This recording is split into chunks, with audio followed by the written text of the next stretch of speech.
My name is Lucas Steves. I'm so incredibly excited that you're here. I said, "Had fun, Mom. It's going to be great."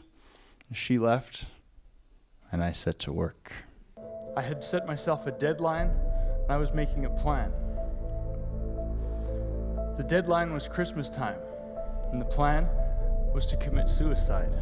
I thought my life was just really sad, and I was fucking sad about that.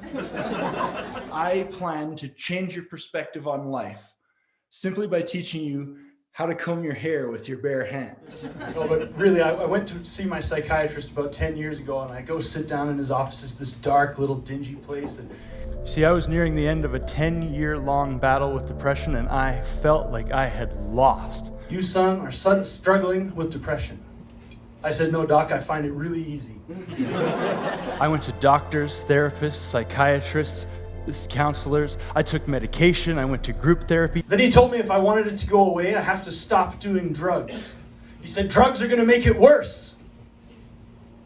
Then he prescribed me a bunch of drugs to try to make it better. I did everything that I thought I was supposed to do to manage my depression. And the last two side effects that were listed were suicidal thoughts and depression. I said, "Doc, I think you misunderstood." Yet there I was 9 years later, feeling worse off and more alone than ever before. I'm not imagining things. There's somebody walking around upstairs in my house, and I'm here alone for the very first time ever. About a year ago, a miracle happened.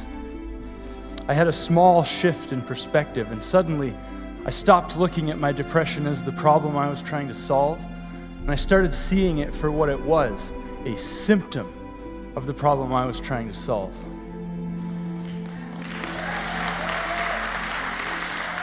So you always have two choices. You can panic or you can stay calm.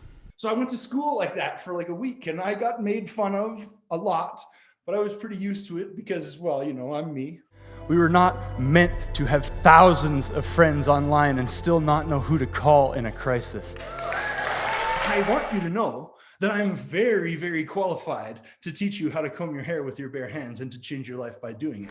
There is something fundamentally broken about the world in which we live, and it is killing people in terrifying numbers, but it does not have to be that way. I want you to look at yourself in the mirror and say you are magnificent and beautiful and wonderful and powerful beyond your wildest imagination, regardless of what you look like, regardless of how bad hair day you're having, regardless of what you're wearing, regardless of how much you weigh, regardless of any of that.